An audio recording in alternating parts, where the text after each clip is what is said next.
साथ बदलते भारत की शान।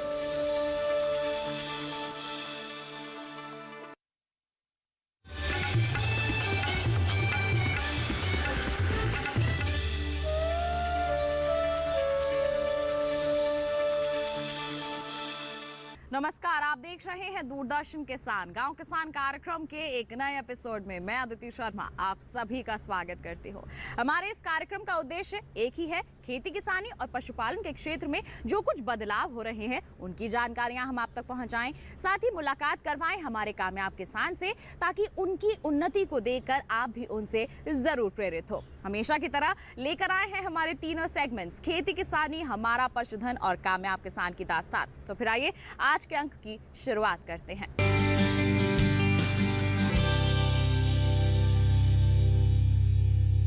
किसान भाइयों बहनों, जब भी बात होती है फलों की तो आम को तो हम नजरअंदाज कर ही नहीं सकते। इसकी मांग बाजार में काफी अच्छी बनी रहती है इस गर्मी के मौसम में, जिसके चलते हमारे किसान ज्यादा से ज्यादा इसकी खेती की ओर अपना रुझान बढ़ाते हैं। लेकिन हमारे किसानों के लिए ये और भी ज्यादा फायदेमंद साबित हो सकती है अगर हमारे किसान कुछ आधुनिक तकनीकों को इस्तेमाल में लाएं। जी हाँ, आज के खेती किसानी सेगमेंट में हम आपको ऐसे ही एक तरीके के बारे में बताने वाले हैं कि कैसे आप कम लागत में अच्छी उपज हासिल कर सकते हैं। आइए जानते हैं हमारे सेगमेंट खेती किसानी के जरिए।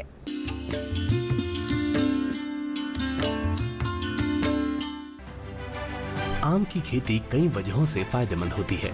पहला कारण है कि इसमें पानी की आवश्यकता दूसरी फसलों के मुकाबले कम पड़ती है। आम के सभी भाग जैसे लकड़ियां, पत्ते आदि हिंदू धर्म में पूजा पाठ सामग्री के रूप में उपयोग किए जाते हैं। स्वादिष्ट फल होने के साथ साथ आम की लकड़ियां भी काफी महंगी बिकती हैं। आम की लकड़ियों से काफी मजबूत फर्नीचर बनाए जा सकते हैं। इतना ही नहीं, अगर आप आम का बगीचा लगाते हैं तो अगले 10 वर्षों तक इन्हीं बगीचे में दूसरी फसलों की खेती करके आमदनी को भी बढ़ाया जा सकता है। आइए आपको बताते हैं कि आम की उन्नत किस्में कौन सी हैं।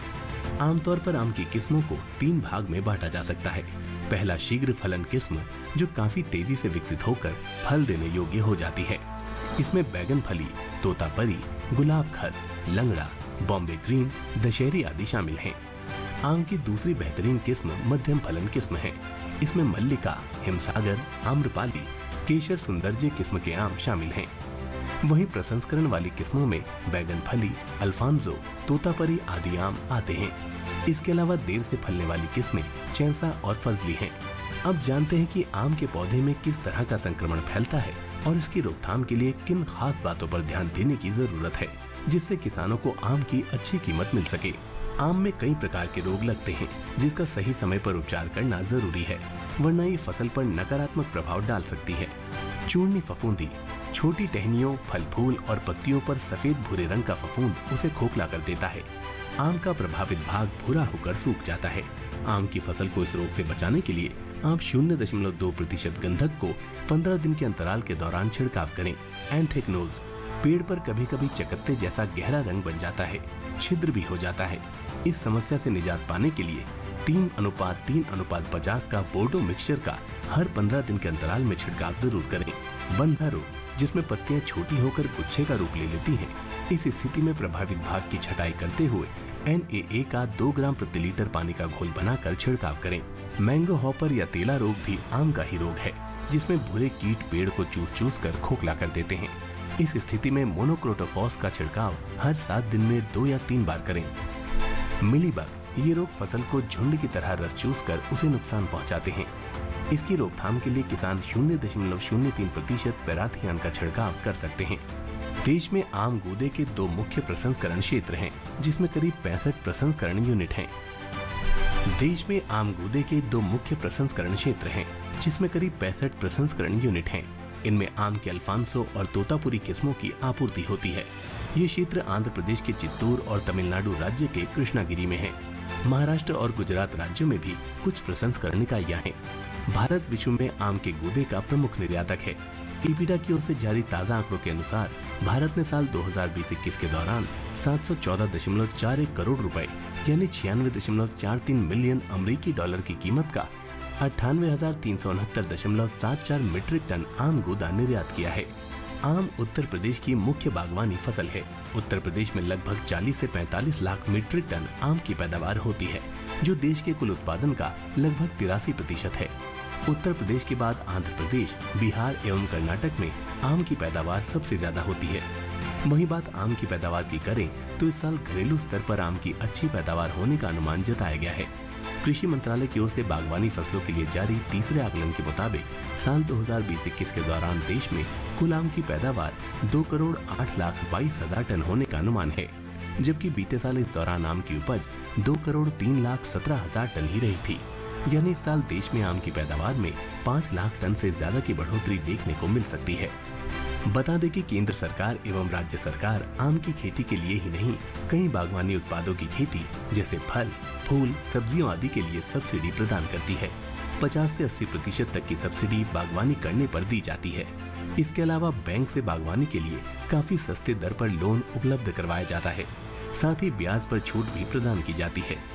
गौरतलब है कि आम की खेती करके किसान न सिर्फ अपनी आय को बढ़ा सकते हैं, बल्कि पर्यावरण के लिए भी अहम योगदान दे सकते हैं।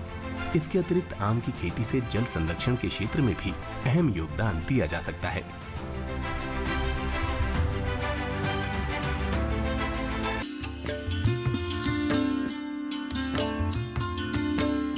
किसान भाइयों बहनों, कार्यक्रम में वक्त हो चला है एक छोटे से ब्रेक का। आपका ही मत जाइए, हम जल्द ही हाजिर होंगे। बने रहिए दूरदर्शन किसान पर, देखते रहिए हमारा कार्यक्रम गांव किसान।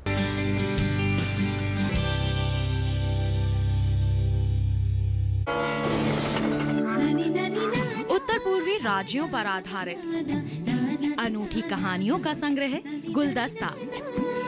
जाने माने कहानीकारों की इन रचनाओं में है मनोरंजन भी, संदेश भी। देखिए गुलदस्ता पूर्वोत्तर के बगीचे से गुरुवार से शनिवार दोपहर 12:30 पर।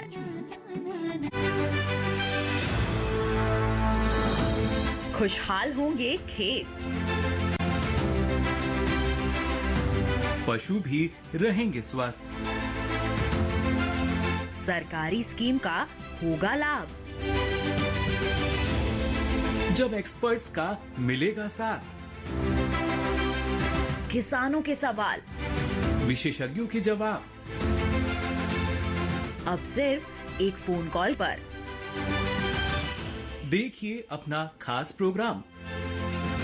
हमारे टोल फ्री नंबर हैं 1800-113060, 1800-113061। हेलो किसान, सोमवार से शुक्रवार शाम 6 बजे सिर्फ दूरदर्शन किसान पर।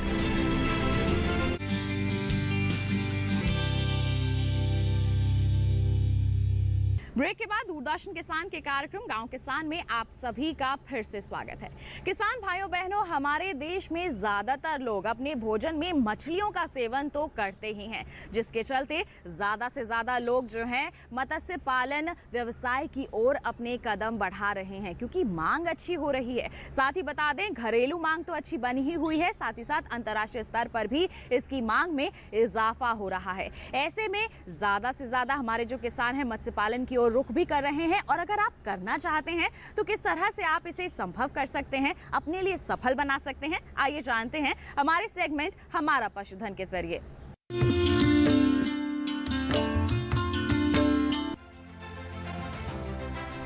केंद्र सरकार मछली पालन के लिए कुल लागत का 75% तक लोन मुहैया कराती है। मछली पालन का काम ठहरे हुए पानी और बहते हुए पानी दोनों में किया जा सकता है। बहते हुए पानी में मछली पालन को रिसर्कुलर एक्वाकल्चर सिस्टम यानी RAS कहा जाता है। रिसर्कुलर एक्वाकल्चर सिस्टम से मछली पालन करने में लगभग 20 लाख रुपए की लागत आती है। इसमें आपको केवल 5 लाख रुपए की राशि जुटानी होती है, जबकि शेष 15 लाख रुपए के लिए अलग अलग योजनाओं के तहत आपको लोन मिल सकता है। इसके अतिरिक्त सरकार की तरफ से लोन में कुछ सब्सिडी भी मिलती है।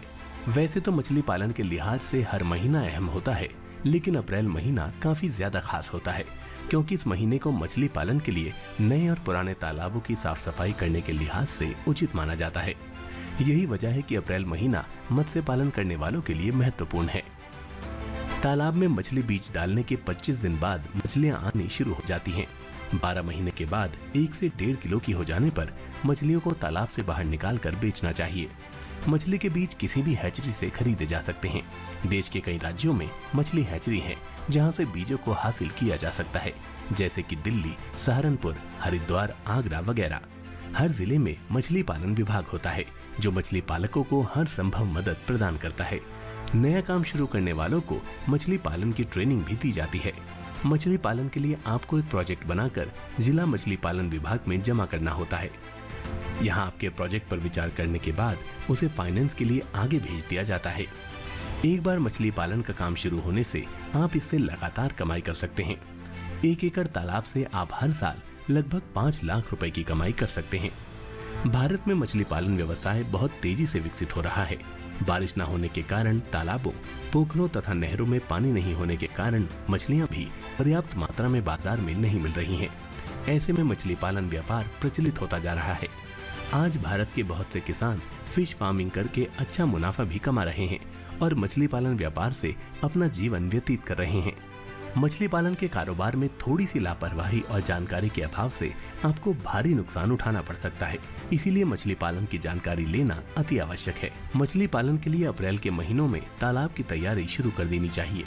इसके लिए आप छोटे या बड़े तालाब की खुदाई करवा सकते हैं। तालाब की अच्छी तरह खुदाई होने के बाद 20 दिनों तक तालाब को इस तरह सुखा लेना चाहिए कि नीचे की जमीन पर दरार बन जाए। इसके बाद उसमें पशुओं के गोबर या मुर्गियों की 400 किलो की खाद और 50 किलो चूना डाल देना चाहिए। इसके बाद तालाब की गहरी जुताई करके उसमें पानी भर देना चाहिए।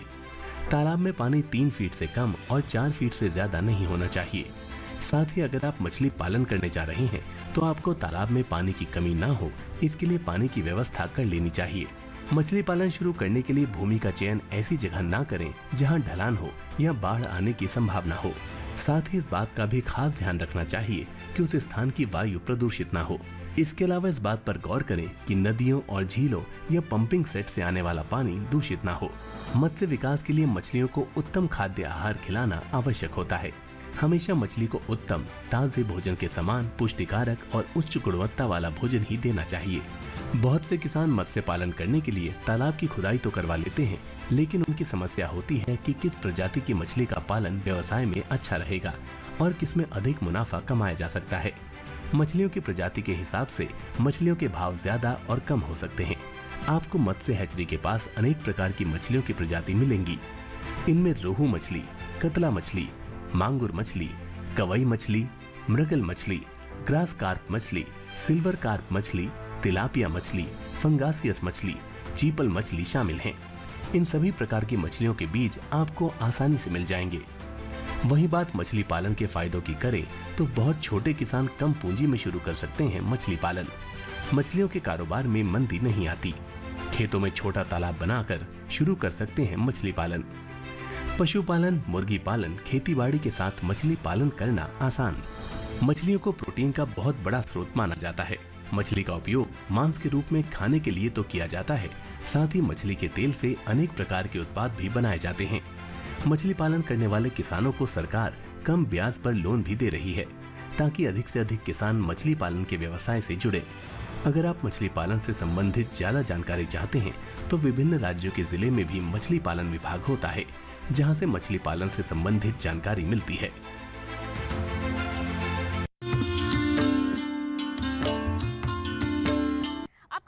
वक्त है पशुपालक कैलेंडर पर नजर डालने का। तो किस तरह के कार्य आप कर सकते हैं, आइए जानते हैं। अधिक गर्मी से पशुओं में लू लगना, जल एवं लवण की कमी, भूख कम होना एवं कम उत्पादन जैसे लक्षण देखने को मिलते हैं। पशुओं को धूप व लू से बचाने के उपाय करें। गर्मी में पशुओं को छायादार स्थान पर रखें एवं पानी की पर्याप्त उपलब्धता बनाए रखें। पशुओं में लवणों की कमी नहीं होने पाए, इसके लिए लवण मिश्रण निर्धारित मात्रा में दे या पानी में मिलाकर दे। दुग्ध उत्पादन क्षमता बनी रहे, इसके लिए पशु को संतुलित आहार दें। पशुओं के आहार में गेहूं का चोकर और जौ की मात्रा बढ़ाएं। इस माह में भेड़ के ऊन कतरने का काम कर लें। कार्यक्रम में वक्त हो चला है एक और छोटे से ब्रेक का। आप कहीं मत जाइए, हम जल्द ही हाजिर होंगे। बने रहिए दूरदर्शन किसान पर, देखते रहिए हमारा कार्यक्रम गांव किसान।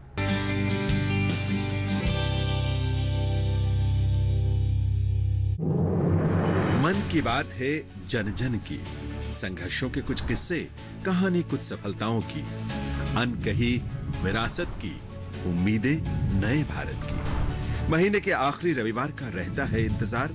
मलयाचल के आंचल से विंध्याचल के आंगन तक, ब्रह्मपुत्र के घाट से हिमालय के विस्तार तक होती है मन की बात प्रधानमंत्री के साथ। तो सुनिए इस महीने 29 मई सुबह 11 बजे मन की बात आकाशवाणी और दूरदर्शन के सभी चैनलों पर। इसके अतिरिक्त आकाशवाणी और दूरदर्शन के YouTube चैनल और प्रसार भारती के ऐप न्यूज ऑन एयर पर सजीव प्रसारण लाइव स्ट्रीमिंग के माध्यम से। तो याद रखें, रविवार 29 मई सुबह 11 बजे मन की बात। अनाज, दालें या सब्जियों का हाल, भाव हो मसालों का या तिलहनों की चाल, कब बेचने हैं फल, जानकार सुझाएंगे सब बातों का हल। हर फसल पे नजर, हर मंडी की खबर। मंडी खबर सोमवार से शनिवार शाम 5 बजे।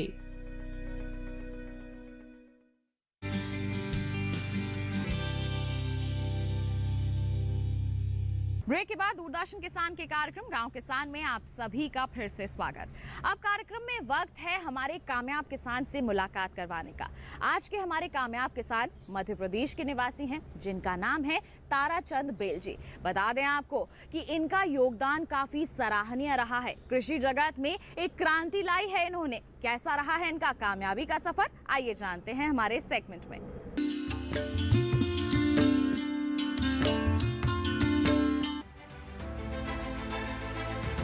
मध्य प्रदेश के नरसिंहपुर जिले में पड़ता है खामरिया गांव। इस गांव में रहने वाले ज्यादातर लोग खेती बाड़ी से जुड़े हुए हैं। इनमें से एक है ताराचंद जी, जो आज खामरिया गांव के किसानों के लिए एक नायक हैं। कृषि के प्रति सूझबूझ और ज्ञान ने ताराचंद को दूसरे किसानों से अलग बनाया है। ताराचंद स्थानीय किसानों की समस्याओं को सुनते हैं और उसके लिए बेहतर विकल्प तलाशने की कोशिश करते हैं। सालों तक अर्जित किया हुआ ज्ञान और प्रशिक्षण ही उन्हें दूसरे किसानों से बेहतर बनाता है। ताराचंद स्थानीय गांव के किसानों को जैविक ढंग से की गई खेती के लिए प्रोत्साहित कर रहे हैं। उनका मानना है कि जैविक खेती करने से किसान अधिक लाभ कमा सकता है, साथ ही इससे मिट्टी की गुणवत्ता को पहले से बेहतर बनाया जा सकता है। जो मिट्टी है वो दानेदार हो, चाय पत्ती की तरह मुलायम और दानेदार। कोई पानी हम डालें तो वो सोख ले, जड़ें गहरी तक जाएं, जड़ों में वो राइजोम की गठाने बने। मिट्टी को निकाल करके और ऐसा हम अगर उसको सूंघते हैं तो उसमें सौंधी खुशबू आनी चाहिए। तो ये अगर खेती में आती है तो वो जमीन को सजीव कह सकते हैं, जीवित। ऐसी सजीव मिट्टी में आप जो भी डालोगे बढ़िया उगेगा। दरअसल कुछ सालों पहले खामरिया गांव का किसान खेती करने के लिए भारी मात्रा में रसायन का इस्तेमाल करता था। उन्हें लगता था कि रासायनिक खेती से फसलों की गुणवत्ता बढ़ेगी, जिससे उन्हें पहले के मुकाबले ज्यादा आमदनी हो सकेगी। हालांकि रासायनिक खेती का इस्तेमाल करने के बाद भी किसानों को फसलों से उतना लाभ नहीं मिल रहा था जितनी उनकी अपेक्षा थी, और न ही रासायनिक खेती से उनकी आर्थिक स्थिति में कोई सुधार हो सका। लेकिन ताराचंद ने खामरिया गांव के किसानों की सोच को बदलने की ठानी। उन्हें रासायनिक खेती से जैविक खेती की ओर लेकर आए। ताराचंद ने अपनी सालों की मेहनत और ज्ञान को गांव के किसानों के साथ साझा किया।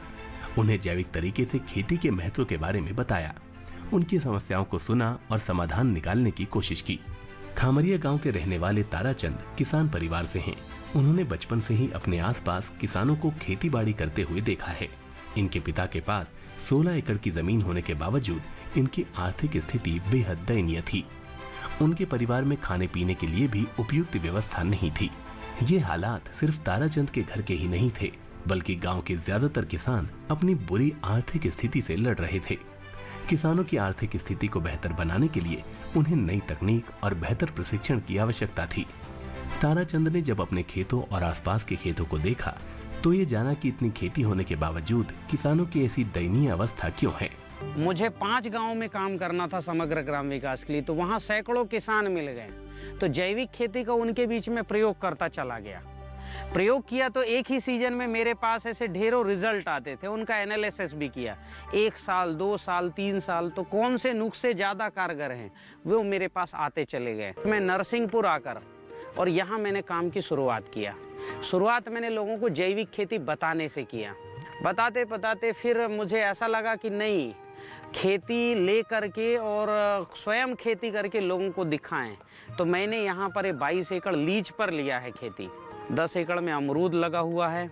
मैंने सब्जियों की खेती करके दिखाई, हर पत्ते से लौकी कैसे आती है, कद्दू है, करेला है, ये कैसे ज़्यादा मात्रा में फलता है। आज क्या है कि पूरे नरसिंहपुरनी देश भर के और विदेशों से भी यहाँ किसान आ रहे हैं सीखने के लिए। ताराचंद ने अपनी 12वीं की परीक्षा देने के बाद उन लोगों से मिलना शुरू किया जो उनकी सहायता कर सकते थे। इस दौरान उन्हें चित्रकूट दीनदयाल शोध संस्थान में काम करने का अवसर प्राप्त हुआ। यहाँ उन्होंने कृषि से जुड़ी समग्र ग्राम विकास योजना में काम किया। अब हमारा जो पौधा जो बढ़ रहा है उसके लिए मैं 2 तरह के फार्मूले मैंने बनाए हैं। एक गौमूत्र से बनाते, एक मट्ठा से बनाते हैं। गौमूत्र से बनाने के लिए क्या करते हैं कि एक हम मिट्टी का घड़ा लेते हैं। मिट्टी के घड़े में 200-250 ग्राम गोबर और थोड़ा 50 ग्राम गुड़ मिला देते हैं। फिर उसमें नीम, मदार यानी अकौआ और गंजी, इसकी पत्ती लेते हैं 200-250 ग्राम। ये पत्ती भी लेके उसमें पूरा मिक्स कर देते हैं और उसमें जो है गौमूत्र से भर देते हैं मटके को, और मटके का मुंह रुमाल से बांध के और छांव में रख देते हैं। हर 7 दिन में गौमूत्र निकालते हैं और नया गौमूत्र उसमें डाल देते हैं। तो जो गौमूत्र निकला ये हर्बल कीट नियंत्रक और न्यूट्रिशन मैनेजमेंट, ये पोषक तत्वों की पूर्ति करता है। फिर दूसरा हम क्या करते हैं कि किसी भी पारदर्शी, चाहे प्लास्टिक का हो या कांच का हो, इसमें मट्ठे को छान के डाल देते हैं। इसके बाद वहाँ पर एलोवेरा का जेल, हर्रा, आंवला, बहेड़ा, ये हम फोड़ करके, नीम के निम्बोली ये फोड़ के डाल देते हैं। और डालने के बाद 7 दिन इसको रखते हैं, इसको धूप दिखाते हैं। फिर इससे मट्ठे को निकाल लेंगे और नया मट्ठा इसमें डाल देंगे। मटेरियल वही रहेगा जो इसके अंदर है। तो हर हफ्ता हमको 8-10 लीटर मट्ठे वाला सडरस और मटके से गौमूत्र वाला कीट नियंत्रक दोनों प्राप्त होता है। ताराचंद समग्र ग्राम विकास योजना के तहत 5 गांवों से जुड़े। यहाँ उन्होंने किसानों की समस्याओं को सुना और उनका हल निकालने के लिए अपने अर्जित ज्ञान को साझा किया। यहाँ उन्होंने किसानों को जैविक खेती करने के लिए प्रोत्साहित किया। किसानों ने ताराचंद के बताए जैविक खेती के तरीकों को अपनाया और अपनी फसलों में हो रहे बदलावों को उनसे साझा किया। गोबर का ढेर है, गोबर, पत्ती, चारा, भूसा, ये सबको ट्राली में भर के लाके हम जो है जमीन पे गिरा देंगे। और जो थोड़ा ऊंचा ढेर बनता है 3-4 फुट का, उसको फैला देंगे, 2.5 फुट का वो हो। फिर इस पे हम जो है पानी का पूरा घोल डालते हैं, पूरा पानी से पूरा ऊपर तक नीचे भिगा देते हैं। उसके बाद हर हफ्ते सजीव जल, मतलब पंचगव्य और जीवाणुओं का घोल, इसको उसके ऊपर डालते हैं। तो वो गोबर जो है 1.5 महीने में, 45 दिन 50 दिन में पूरी तरह से डिकम्पोज हो जाता है। जैविक खेती करने के लिए इन बातों का ध्यान रखना जरूरी है। सबसे पहले मिट्टी पर उपचार किया जाता है और उसे सजीव बनाया जाता है। सजीव मिट्टी वो मिट्टी होती है जिसमें ऐसे जीवाणु होते हैं जो मिट्टी को उर्वरक बनाते हैं। सजीव मिट्टी को पहचानना बेहद आसान है। अगर सजीव मिट्टी देखने में दानेदार हो और उसे सूंघने पर सौंधी सौंधी खुशबू आए, साथ ही जैसे ही आप सजीव मिट्टी में पानी छोड़ते हैं तो वो पानी को सोख लेगी। इससे पौधे की जड़ें गहराई तक जाएंगी और राइजोन की गांठें बन जाएंगी, जिससे पौधे स्वस्थ और पोषक रहते हैं। बीते कुछ दशकों के दौरान भारत में रासायनिक खादों का प्रयोग बढ़ा है, जिसकी वजह से खेती से लेकर आम आदमी के जीवन में इसका बुरा प्रभाव पड़ा है। हालांकि किसानों को रासायनिक खेती से उत्पादन में बढ़ोतरी तो मिली है, लेकिन मिट्टी की उर्वरकता पर इसका बुरा प्रभाव पड़ा है। वहीं लोगों को रासायनिक खेती से उत्पन्न हुए खाद्यान्नों से कैंसर जैसी भयानक बीमारियों का सामना करना पड़ रहा है। यही वजह है कि भारत सरकार जैविक खेती को बढ़ावा दे रही है और ज्यादातर किसानों का रुझान जैविक खेती की ओर बढ़ रहा है। इससे उनकी आमदनी भी बढ़ी है और मिट्टी की उर्वरक क्षमता भी बेहतर हो रही है।